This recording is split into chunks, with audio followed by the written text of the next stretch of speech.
The Minecraft movie really went all in on comedy, and they totally nailed it. Do you think you can remember all the funny scenes from this movie without bursting out laughing?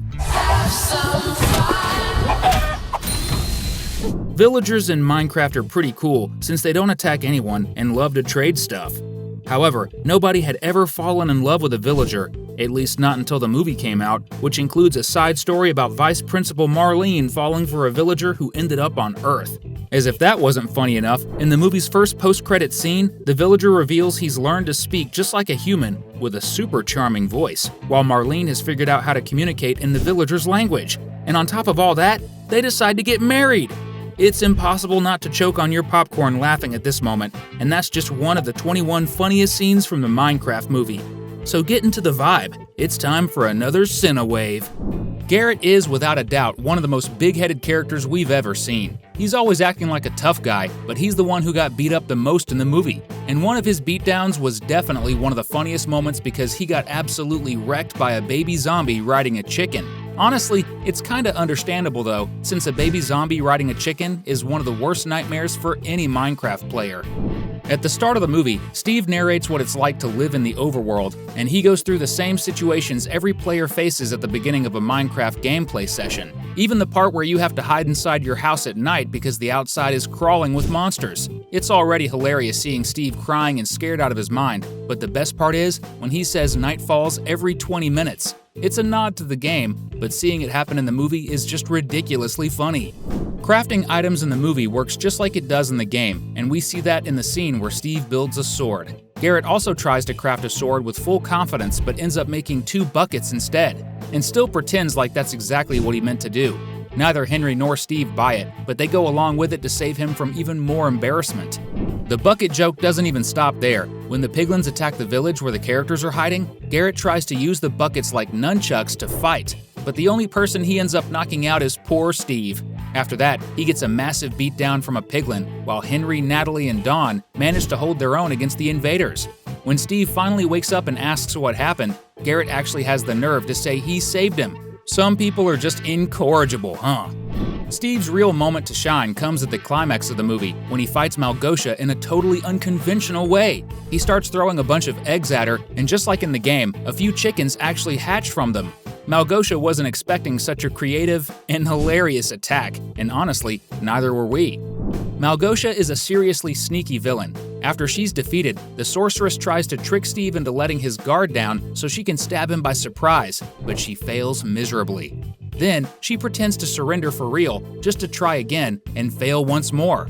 Steve walks away after all that, but she still doesn't give up and tries to throw her dagger at him. Of course she misses. In the end, all her failed attempts just make us laugh even more. If you're a fan of the over-the-top humor in the Minecraft movie, drop a comment below with #laughing. Steve was already pretty weird back when he lived in the real world, which is probably why the Minecraft universe suited him so well. Most people would have felt super lonely in his shoes since there were no other humans in that dimension. The closest thing to it were the villagers. But that was never a problem for Steve because he managed to make friends with the animals, especially Dennis, a wolf who became his best buddy. The scene that shows how they spent time together is hilarious because Dennis throws a disc and Steve actually catches it with his mouth like a dog. Their roles feel a bit reversed, don't you think? At first, you really think the Nether is a terrible place, and yeah, it totally is. But Piglins aren't just heartless monsters, they actually have personalities and hobbies too. In fact, before Malgosha took over everything, they even held dance contests. Malgosha herself wanted to be a dancer. But poor thing, everyone booed her performance, and that's why she turned to the dark side. It's kind of sad, but you can't deny the scene is laugh-out-loud funny. Even after creativity was banned in the Nether, Piglins kept their unique personalities. The most charismatic of them all is General Chungus, who despite being a fierce warrior, is actually pretty chill. I'd definitely invite him to a barbecue, especially since he's a huge fan of Steve's chicken shop. The scene where he admits it and starts singing the shop's theme song is absolutely hilarious. While Garrett is a total pain, Henry is a genius in every sense of the word. The kid managed to build a jetpack like it was no big deal. But since a couple of school bullies sabotaged his invention, the jetpack went totally out of control while flying and exploded right over the factory where Natalie had just started working. The whole accident is so insane it's impossible not to laugh, especially after the teacher claims he had nothing to do with it and bails. Have you ever stopped to think how much shorter the movie would have been if Garrett hadn't let the Earth crystal break the moment they arrived in the overworld? When you think about it, we should probably thank him. But because of that, Dawn didn't trust him enough to let him carry the Orb of Dominance. She handed the artifact over to Henry instead, saying it would be safer in his hands because he's got that Frodo vibe from Lord of the Rings. Honestly, it's hard to argue with that logic. Before Vice Principal Marlene found the love of her life, a villager, she actually tried to flirt with Garrett in a super awkward way. Since his nickname is Trash Man, she thought it'd be super clever to say he could toss her in a garbage bag and leave her on the curb anytime he wanted. She even asked him to tie the bag shut because there are way too many raccoons in the city. Seriously, what kind of pickup line is that? Garrett just told her that her ex-husband was a total loser for letting her go. Does that mean he liked her pickup line, or was he just trying to let her down easy? Hard to say, but one thing's clear, Vice Principal Marlene was seriously desperate. Good thing she found that villager later on. When the gang decides to escape from the Piglin army that stormed the village, Steve grabs a few elytras so he, Garrett, and Henry can fly away. But instead of jumping first, Garrett pushes Henry off the ledge and only then asks Steve if the wings actually work. So yeah, he wasn't even sure the kid was gonna make it out alive. Pretty hilarious, right? If you want to laugh and have fun every single day, make sure to hit that subscribe button. That way you'll always catch our awesome videos.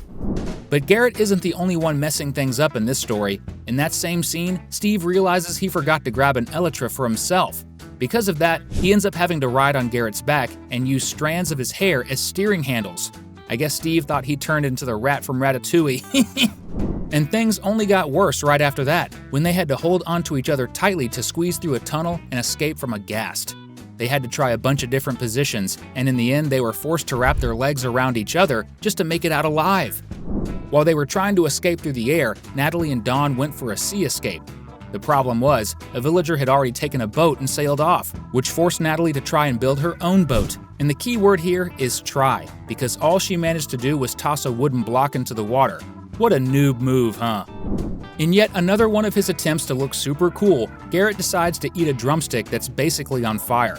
Steve even warns him to be careful because the chicken was cooked in lava. But Garrett ignores the warning and takes a huge bite out of it, and surprisingly, he actually manages to eat it. Steve even congratulates him on his willpower, but as soon as he turns away, Garrett starts making a crying face. He just wanted to impress him. Right before the final battle kicks off, Malgosia shows up with her army and faces off against an army of iron golems built by the main characters. But the golems don't scare her, and the sorceress explains why. They only attack when they're attacked first. So basically, the whole army would be useless if no one touched them. But then Trevor, one of Malgosia's soldiers, who clearly wasn't paying attention to what she just said, has the brilliant idea to shoot an arrow at one of the golems. He had just one job and failed miserably. You almost feel bad for the guy. Everyone knows Garrett is kind of an idiot, but after all the beatdowns he takes throughout the movie, it starts feeling like the writers really had it out for him. After getting wrecked by the Piglins and having to snuggle up with Steve, he heads over to Steve's mine and ends up triggering a trap that was set up by Jack Black's character. The result? He gets smacked by a bunch of cacti and then launched across the place. At this point, it's just straight up bullying. At least his first beatdown in the movie was a group effort. We're talking about when all the main characters got sucked into the portal that took them to the Minecraft world and slammed them straight into the middle of a forest. Even so, Garrett got it worse than anyone else, since he had the bad luck of getting run over by Natalie and then by Dawn, which was way worse, considering she's way bigger than the rest of them. Want to keep watching our videos? Then just click on one of the two right there on your screen. It's guaranteed fun! Thanks for watching, and see you next time.